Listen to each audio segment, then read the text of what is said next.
Cześć, witam wszystkich miłośników fotografii analogowej. Dzisiaj będzie niezwykle ciekawy aparat prosto z Francji. Francuski Ultraflex.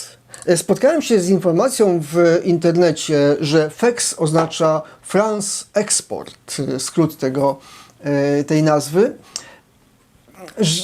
Czy to jest prawda? Trzeba by się cofnąć do tak kilka lat wstecz, kilkanaście lat wstecz. Konstruktorem tego aparatu, czyli Ultraflexa, był pan Fryderyk Kaftański. Bardzo ciekawa postać. Pan Fryderyk Kaftański urodził się w roku 1899 w niemieckiej żydowskiej rodzinie jako Fritz Kaftański. Jego ojciec w 1905 roku założył zakład produkcyjno-handlowy zajmujący się produkcją, handlem aparatami i akcesoriami fotograficznymi i nazwał go FLEX. A ten zakład działał 10 lat, w 1915 został zlikwidowany, natomiast sam Kaftański, Fritz Kaftański w 1927 roku przy wsparciu ojca założył własny zakład. Zakład, który się nazywał Photoflex Cameras. Przede wszystkim produkował aparaty fotograficzne. Produkował takie aparaty jak Rolleiflex, Klappflex, Flexy, Flexette, Fixflex. Wszystkie miały nazwę Flex w środku i tak spotkałem się z opinią.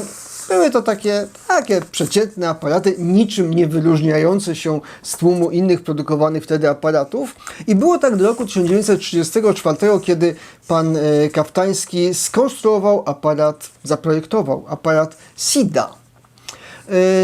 W 1936, to były ciężkie czasy dla osób pochodzenia żydowskiego w Niemczech. W związku z tym w 1936 zawiązał spółkę jeszcze z dwoma innymi przedsiębiorcami po to, żeby produkować SIDA, firmę SIDA, po to, żeby produkować aparaty SIDA. Sprzedawane były na całym świecie, między innymi sprzedany był patent i był produkowany w Polsce i nie tylko.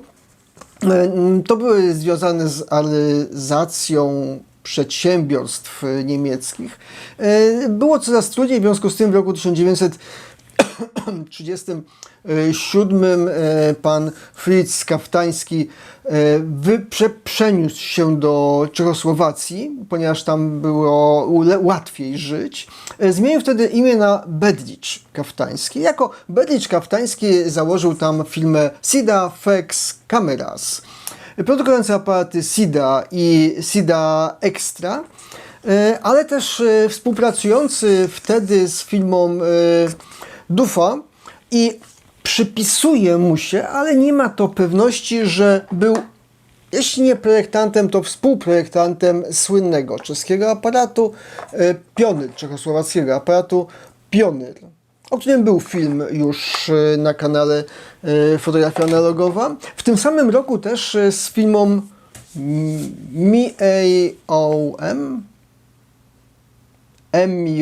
MUM, francuską firmą MUM, zajmującą się produkcją kabli, obudów bakelitowych. Podobno współpracował i też był zamieszany w powstanie aparatu Photax. Nie włączyłem tu lampy świecącej mi na aparat, który podnoszę do góry. Teraz będzie go lepiej widać. Photax. Nie wiadomo. Natomiast sam pan Bedřich Kaftański w 1939 roku musiał uciekać z Czechosłowacji, przeniósł się do Francji i mieszkał pod Paryżem, gdzieś pod Paryżem, mniej więcej do roku 1941.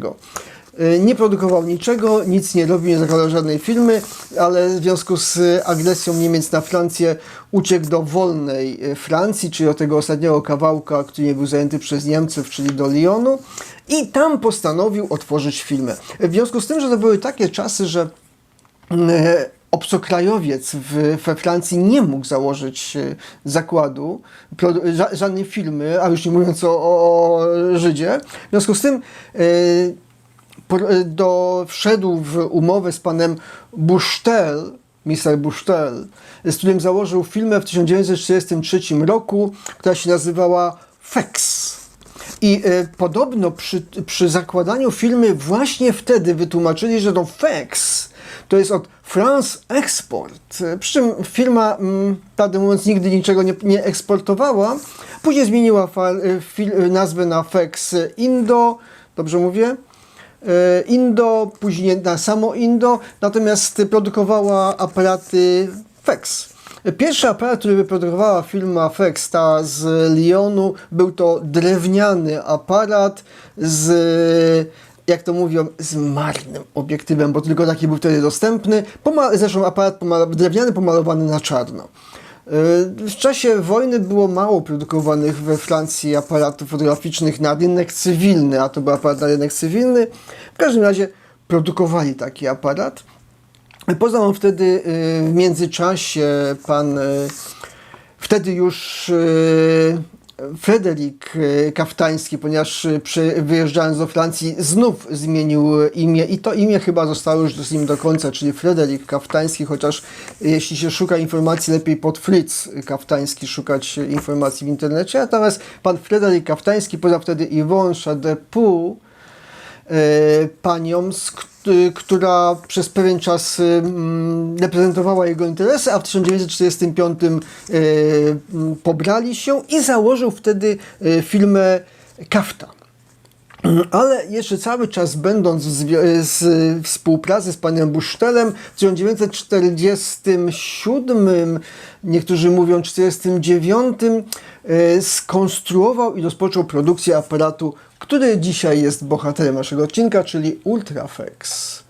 W 1949 roku pan Buchtel odszedł z firmy, pan Kaftański też odszedł z firmy. Firma już sama jakby produkowała aparaty Ultrafex i później jeszcze inne aparaty, działała w sumie do roku 1981, a Ultrafexy produkowała przez następnych 20 lat, produkując przeróżne odmiany. Warto wspomnieć o odmianie z roku wersji.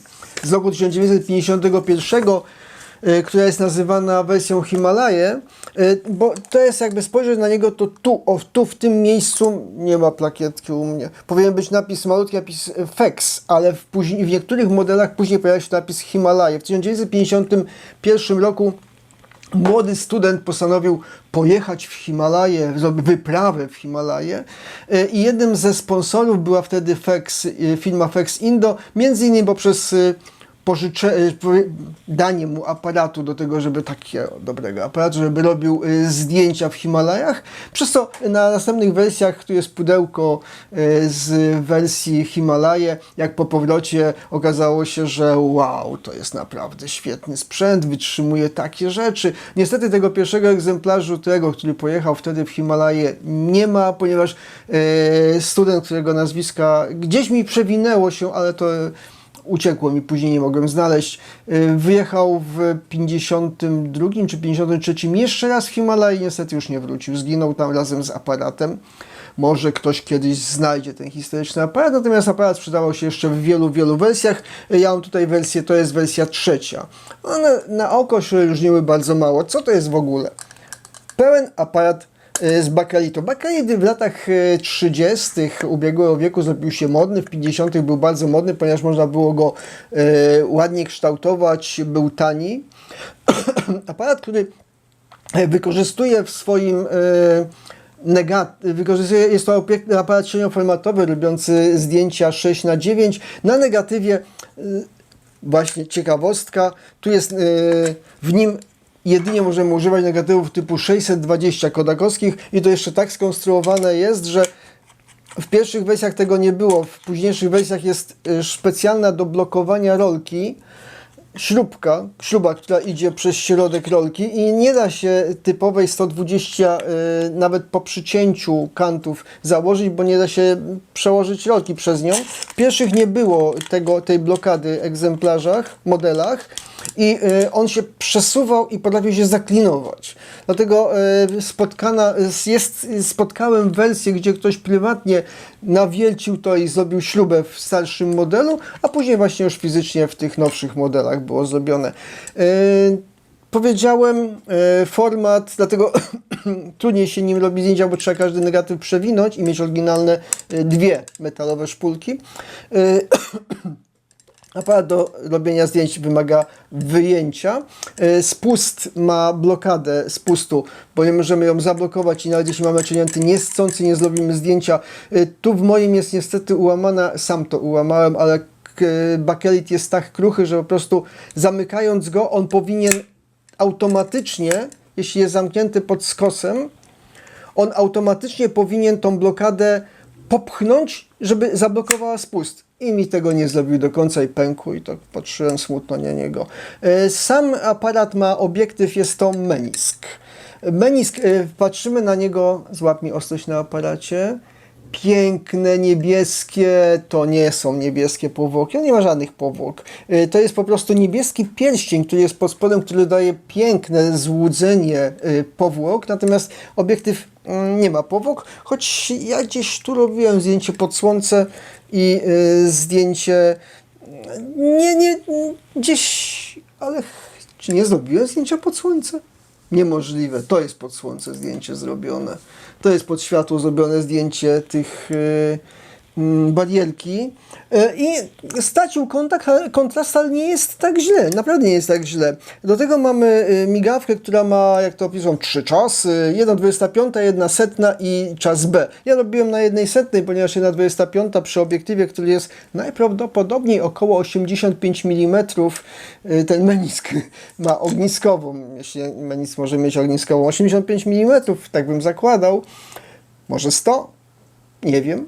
W związku z tym używam 1/100 wyłącznie, zwłaszcza, że tak na słuch, zablokowało jest, na słuch nie byłem w stanie zauważyć różnicy między jednym i drugim, więc używam na 1/100, manewrując światło przysłonami.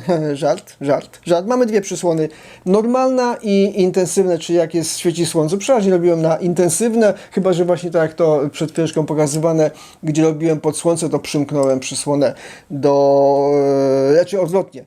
Na normalne, a tu przymknąłem przysłony na intensywne, wtedy ją zmniejszamy i nie mamy nic więcej do zrobienia. Obiektyw jest nieustawiany, to jest typowy fix focus. Pierwszy negatyw, przyznam się, że jak obejrzałem, stwierdziłem, nie spodziewałem się niczego rewelacyjnego, zwłaszcza, że zaświetlił mi strasznie. Co prawda mam uszkodzenie tutaj w jednym miejscu tej obudowy bakelitowej i zakleiłem to taśmą, wiedząc, że będzie mi puszczał tędy światło, natomiast nie spodziewałem się, że będzie puszczał światło wieloma innymi miejscami, gdzie zrobiłem takie ładne zdjęcie schodów. No i mamy wyraźne zaświetlenie idące, jeśli to jest odwrócony, to idące od góry, gdzieś tu, prześwietlił mi. Ja się z tym pogodziłem, natomiast jak zacząłem przygotowywać film, żeby go nagrać, to znalazłem u jakiegoś Francuza zdjęcia, które były bardzo dobre, zrobione z tego aparatu i powiedziałem, co? On zrobił takie dobre zdjęcia, a ja zrobiłem takie badziewie? Wtedy załadowałem do niego, przewinąłem jeszcze raz na szpulę 620 negatyw. No, tu wychodzi mało zdjęć z niego, więc no, nie ma szału dużego. Okleiłem wszystko dookoła. No i następne zdjęcia już zrobiłem takie, że naprawdę jak na to, że to jest tylko menisk, to naprawdę robi bardzo fajne zdjęcia. Nie powiem, że hej, słuchajcie, rzućcie co macie, kupujcie tylko Ultra Fexy, ponieważ są to najlepsze aparaty pod słońcem, ale są ciekawe. Ciekawą historię mają. I na półce się dobrze prezentują, bardzo dobrze się prezentują na półce. W związku z tym warto nawet czasami takim porobić zdjęcia, zwłaszcza, że wyzwanie to drugie. Muszę zrobić dobre zdjęcia z niego, bo co, jakiś Francuz zrobił lepsze? Miał lepsze zdjęcia. Tu może być jeszcze kwestia, nie wiem, może tego obiektywu mogą się różnić między sobą trochę. Mimo wszystko 20 lat produkcji do 20 lat produkcji mogły się zmienić te obiektywy. Mogły być lepsze i gorsze partie. Nie wiem, z jakiej serii on robił. Ja mam serię 3 i nie zamierzam jej sprzedawać, ponieważ Aparat mi się bardzo podoba. Wyzwanie zrobienia z niego ostrość uciekła. Wyzwanie, żeby zrobić z niego dobre zdjęcia, było naprawdę duże. Jestem bardzo zadowolony, że mi się udało zrobić nim zdjęcia, które mnie satysfakcjonują. Także jeśli chcesz naprawdę prawdziwe wyzwanie, zrób Ultraflexem zdjęcia. Nie musisz jechać w Himalaje, nie. Na przykład, ale możesz pojechać z Ultraflexem w Tatry i zrobić zdjęcia. Wersja Ultraflex, wersja Tatry. Też by było fajne. Także polecam stare aparaty. Był to jeden z najpopularniejszych, o czym zapomniałem wspomnieć, aparatów francuskich. Jeden z dwóch. Drugim był Potax z najpopularniejszych. Także jest popularny, da się go kupić. Niedawno widziałem w sprzedaży kilka modeli. Nawet byłem zainteresowany, ale mówię, nie mam swojego, nie będę zdradzał go dla innego modelu. Natomiast warto pobawić się takim aparatem. Dziękuję za uwagę. Zapraszam do obejrzenia galerii zdjęć, bo dużo mnie kosztowała pracy, żeby to wykonać ją. I dziękuję patronom za wsparcie, dziękuję osobom wspierającym, które na YouTube kliknęły wspieraj kanał Fotografia Analogowa, bo to też jest bardzo dużo dla mnie, że mam po prostu na to, żeby nie dość, że kupić, no bo kupić to sobie mogę z własnych, ale żeby poświęcić 2 negatywy na taki aparat, żeby zrobić jedną recenzję, do tego wywołać, to wystarczy sobie policzyć, jakie to są koszty. Także bardzo dziękuję wszystkim wspierającym, wszystkim patronom. Tobie też dziękuję za uwagę i do zobaczenia. Cześć.